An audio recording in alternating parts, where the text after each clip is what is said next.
Here's a preview. Be warned, it's intense.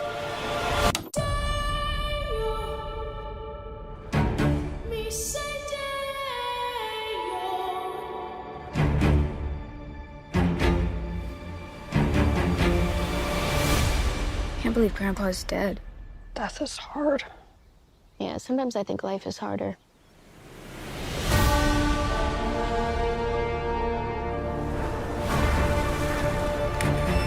When I was a teenager, a trickster demon terrorized our entire family and tried to force me to marry him. I believed he was gone forever until you found this in the attic. Ew. Who's Beetlejuice? Don't ever say that name. Beetlejuice. No, Astrid, I am serious. If you say his name 3 times, he will appear. Beetlejuice. The juice is loose. I'm gonna make you so happy.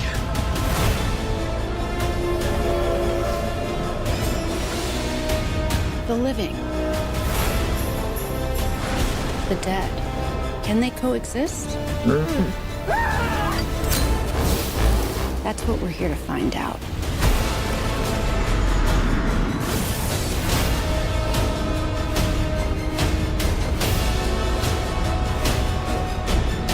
Where's Beetlejuice? Where's Beetlejuice?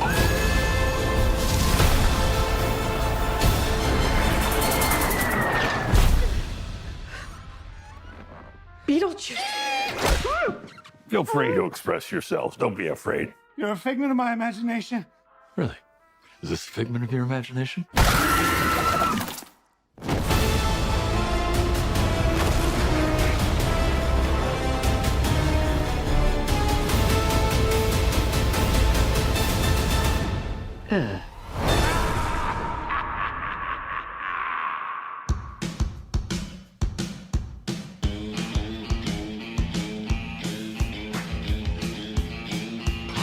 I've waited all year, and finally it's here.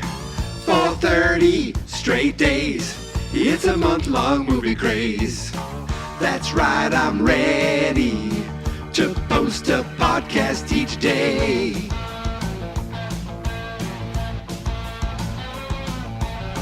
I watched a movie, and now I've got stuff to say. 'Cause movie month is here, yes dear, in case I wasn't clear. 30 movies, films that I've never seen. Cast, podcast, from first day of month to last. In June, all June, this is my movie month too. Been doing this for 12 years, I'll pause for applause and cheers. Okay, well, maybe not, but please follow all month long.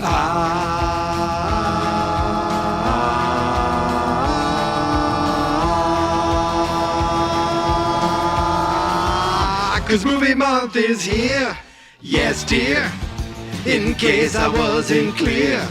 30 movies, films that I've never seen. Cast, podcast, from first day of month to last. In June, all June. Listen and subscribe is what you should do. Apple, Spotify, and yes, on YouTube. Listen and subscribe, come on, don't be rude. Listen and subscribe all June.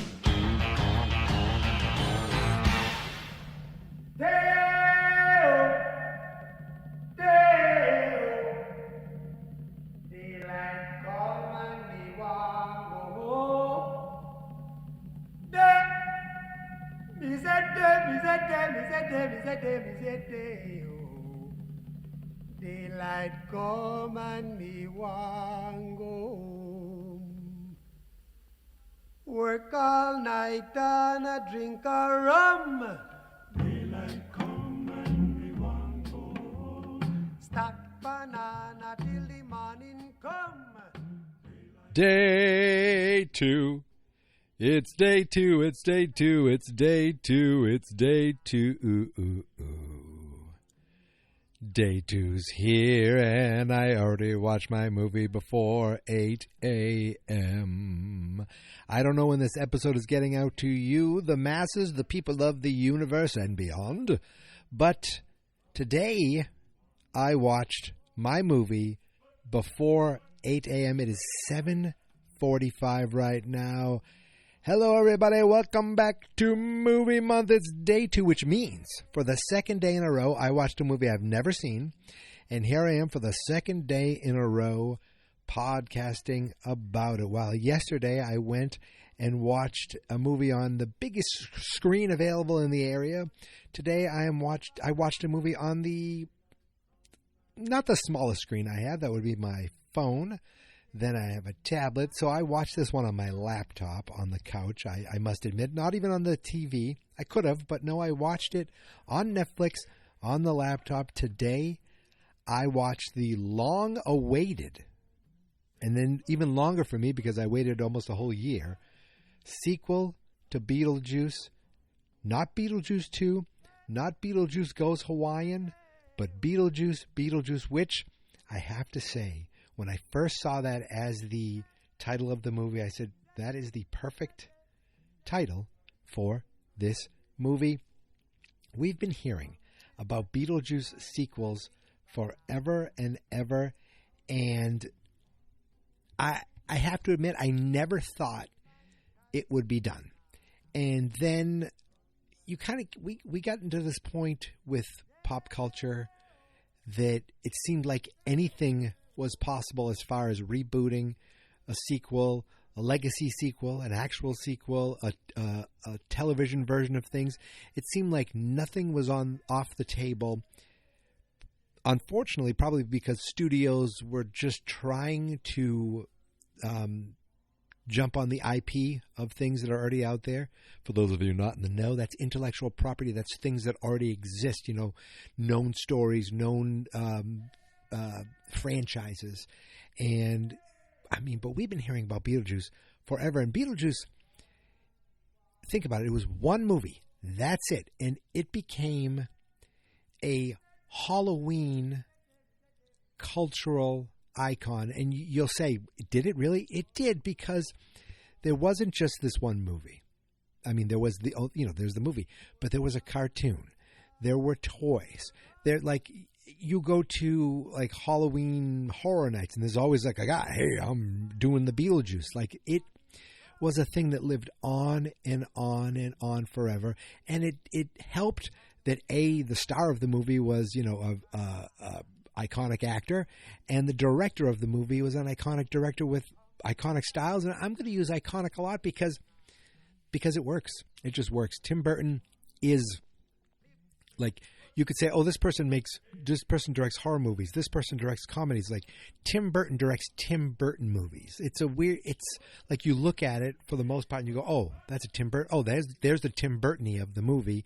This fantastical world with that can be equal parts dark and humorous at the same time. Just slightly askew. That to me has always been Tim Burton's kind of modus operandi. And when I saw he was doing Wednesday, I said, that's perfect. And he's bringing Jenna Ortega that I knew from the Scream movies. That seemed perfect too. And then you discovered, no, they're actually going to be working together for Beetlejuice. And I said, oh, wow, that fits. It almost felt like a little too on the nose. The Wednesday girl, now she's going to be basically the Winona Ryder. She wasn't that role. That she actually played kind of the opposite of Winona Ryder's character, because Winona Ryder returned. In fact, most of the cast returned for Beetlejuice. Beetlejuice, the most important thing, of course, being Michael Keaton. Michael Keaton, it seemed like for a while he was gone, he stopped making movies. I don't think he ever stopped making movies, but it just seemed like he was on the lower end of, he wasn't going out there to make, big films. And then you're like, wait a minute, he's in Herbie Fully Loaded with Lindsay Lohan? And then you realize, oh, he was in this and he was in that. And then he comes back in one of the Spider-Man movies. Was it the first Tom Holland Spider-Man? And then all of a sudden, you start seeing him in bigger roles. You start seeing him. He's like, I'll be back as Batman. I'll be back as Beetlejuice. Like his two major iconic roles with Tim Burton, Beetlejuice, Batman. He comes back and returns for both of them. One without Tim Burton, to various, you could see the difference in the return, and one with Tim Burton. And I was wondering, would this movie, could it work? Will it just be like, here we go, another cash grab? And is it a cash grab that would even be a cash grab? Like, is it something that's like, it would come, it would go, and, you didn't hear much about it? But I remember it was a year ago, and my buddy, and I was like, yeah, the Beetlejuice movie came out. He's like, it did? Oh, I didn't hear much about it. I go, dude, it was a big hit. And it was a big hit. It made $294 million in the U.S. alone, another $157 million internationally. I'm just looking at, if Box Office Mojo is to be believed, it was a huge hit. And I don't know if that means we're going to get a third Beetlejuice, but it worked. Like, okay, it helped that Michael Keaton's under all this makeup, and it helps that Michael Keaton likes to be funny and goofy and just loves this character. And it was always like, well, I'll come back if Tim Burton comes back, and Tim Burton's like, well, I'll only come back if Michael Keaton comes back. And Winona Ryder's like, well, if I'll do Stranger Things, but if Beetlejuice 2 comes back, you got to give me a break because I got to go film Beetlejuice 2. So it seemed like everybody was willing to come back. It was awesome to see Catherine O'Hara back. Now, to me, this was probably the first time I saw Catherine O'Hara. I did not know of her SCTV days. And in the original Beetlejuice, I didn't want to call her the villain, but I think I was too young to get how funny she was in that. I just thought of her as like the mean, stuck-up, bitchy stepmother. And then, of course, she becomes Kevin McAllister's mother, and then I start realizing, oh, this woman is hilarious, and you see her in all the Christopher Guest movies. And when I saw her this time, she stole almost every scene she was in. She played the exact same version that she played in the original, but she was hilarious. She was awesome. And who else did they bring back? Who didn't they bring back? That's what I want to get to. And there was no way they were bringing him back. If you know the story of Jeffrey Jones, you don't have to, Ed Rooney from Ferris Bueller's Day Off. He played Lydia's dad in the original Beetlejuice. He was, a very well-known, successful 80s, 90s actor. And then, he got caught, doing something, looking at something, downloading something, taking pictures of something, propositioning something. I'm not going to go into great detail, but suffice it to say, I don't know if I even use that word right, that he kind of was like, nope, we're not going to have you in Hollywood anymore. You're out of here, buddy. Unless you're in Deadwood, then we'll bring you back. No questions asked, because he was in Deadwood after all that happened and even came back for the movie. But Tim Burton was probably like, you know what? We're not going to bring you back. We'll bring your likeness back, but we're going to go so far out of the way to not bring you back that any flashbacks with you will be claymation. Then we're going to bite your friggin' head off. And we'll kill you off, first of all. We'll show your death in claymation, and then we'll show your ghost without a head. I mean, they went as far as they could to not show him and not have him in it, even though his likeness was used in the claymation and his likeness was used in the headstone, like it was his photo. So he had to have given approval for that. And they probably said, "Here, we'll give you a few bucks. Here's a gift card and to Amazon, and a few bucks. Can we use you like this?" He'd be like, "Yes, sure, please, anything to get me back on the big screen." But I thought that was a funny kind of conceit that they did. So the general gist of the story is, and how do you do that? How do you bring Beetlejuice back? Is that Winona Ryder's character has gone on to, she sees ghosts. We see that now. That was established in the first movie. And she goes on to become what else? A TV personality, helping people with hauntings and ghosts. So she's got a daughter who she really doesn't speak to, but is in a fancy school because the family is rich and the mother is rich from being an artist, and she's the grandmother, I guess, step grandmother, and then is the artist. Winona Ryder's famous on TV. They have money. They put her in this fancy school, but she kind of resents her mother. Winona Ryder's husband died, and then the story kicks off with the death of her father, which is the Jeffrey Jones character. So, wow, I'm yawning, and it's before 8 a.m. I'm usually yawning late at night. So they have to go back to the house. They have to sell the house, and they have to have the funeral, and that brings them back into the town. It brings Winona Ryder back to the room where she was in before. Now she's got a television producer who's also her boyfriend, who also proposes to her, played by Justin Theroux. He was very funny as kind of this like overly fake, pretentious, hippy-dippy guy who really was just in it for the money. And he's there trying to plan a wedding. He was like, I'm going to marry you on Halloween to try to bring life back to the suffering of the death, blah, blah, blah. And meanwhile, Jenna Ortega's character just takes a bike ride through town, ends up crashing into a tree and meeting a boy. And I thought, oh, I'm clever. And I'm spoiling things. A little while into it, I go, there's something going on. They didn't show the parents.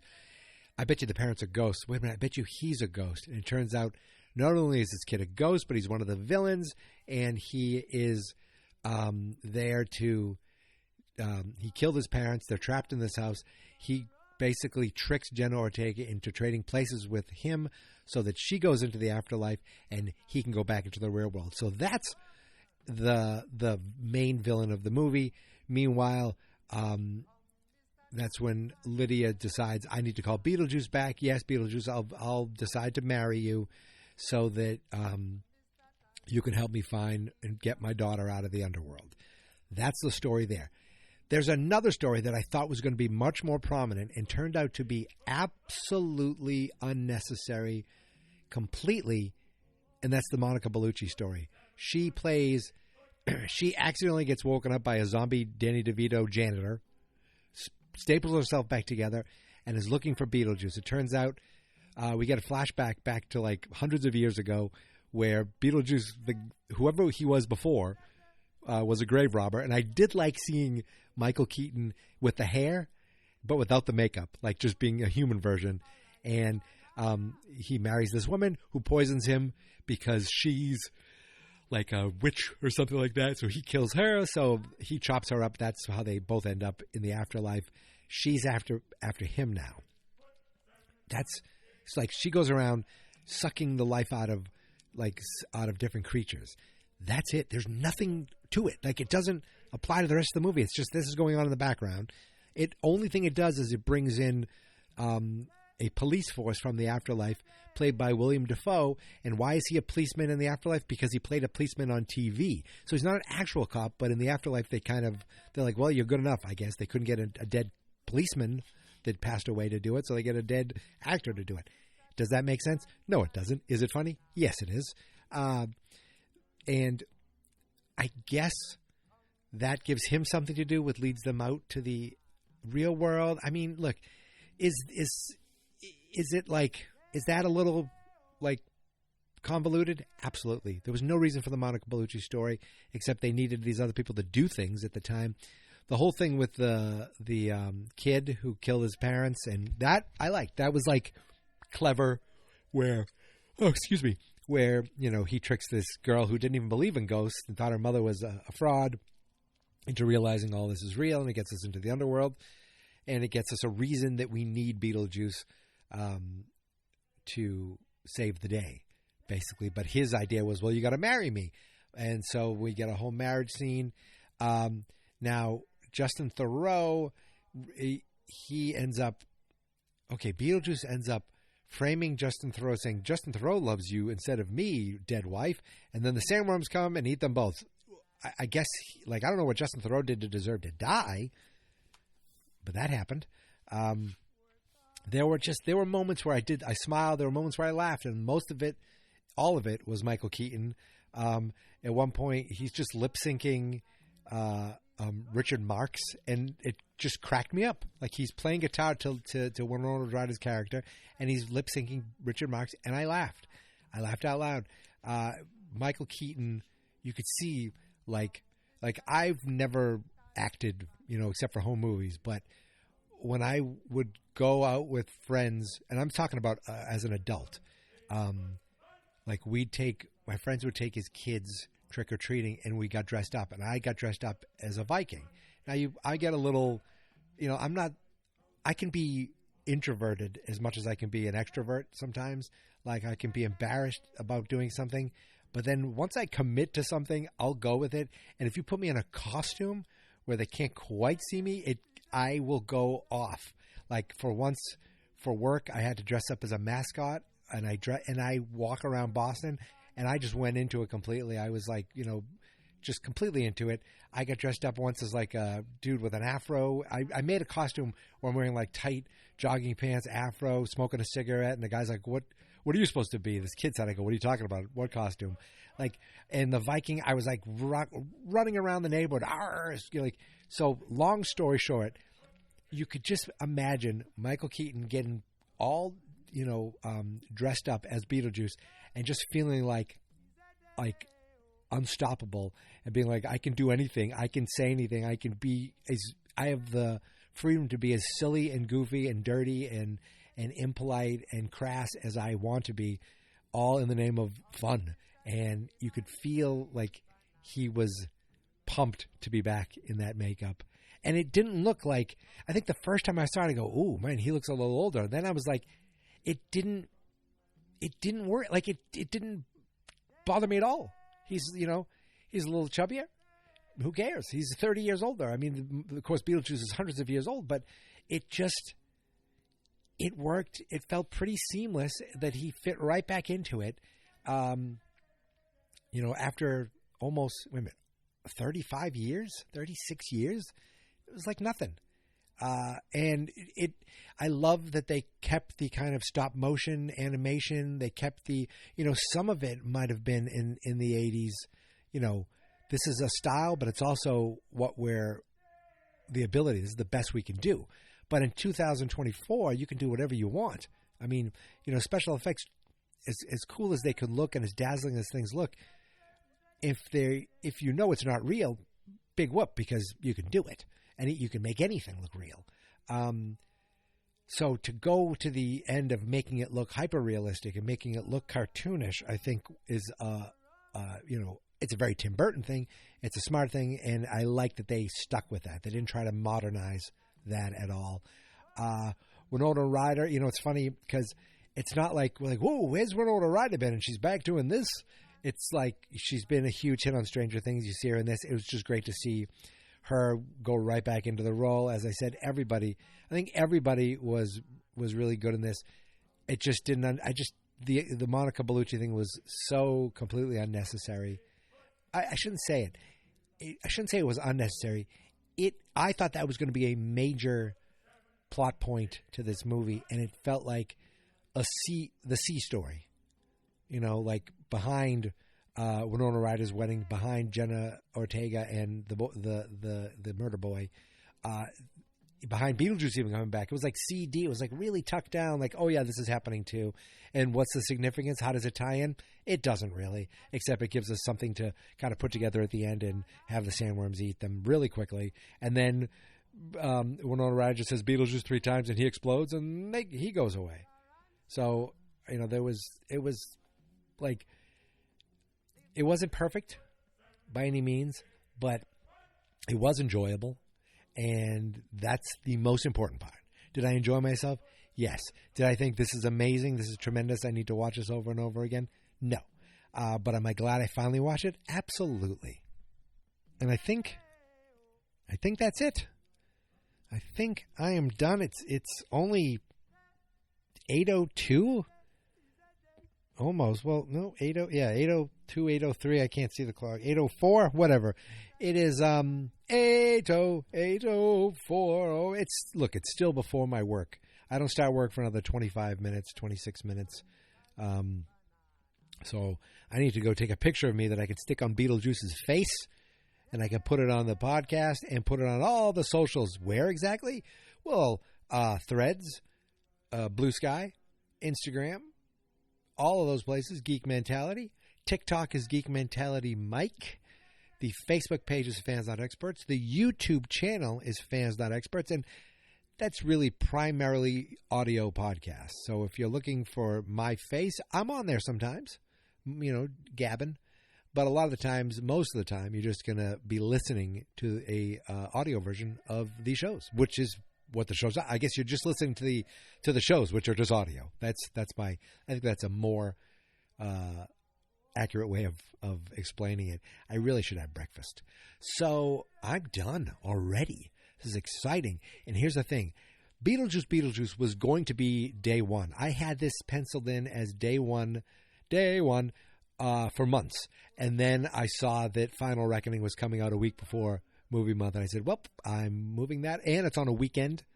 So I was like, oh, absolutely, like day one, a Sunday. There's no chance I'm not going to the theater. If it was a Monday, it would be Beetlejuice, and maybe Final Reckoning would have been next week. But it just worked out. The movie month gods saw to it that I could open up on a big one and then go right back to watching something on my laptop at home. Will I make it back to the theater this month? I hope so, but there are plenty of movies that I have on my list.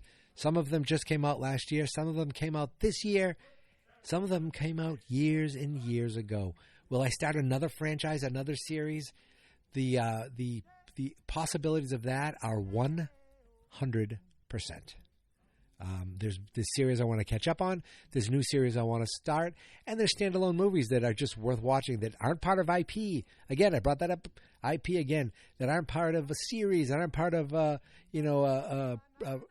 based on something. It's just original movies. I don't know what those are, but I'm sure they're out there. So that's it. I am done. I am out of here. Thank you, everybody, for listening. Thank you for following, for subscribing, for liking. Thank you for commenting on Blue Sky. And I will see you tomorrow for day 3. But until then, thank you for listening. Thank you for subscribing. And here is my theme song. This is my podcast, I made it. Geek Mentality's what I named it. And I think you should listen and subscribe. 'Cause I'm kinda funny and awesome.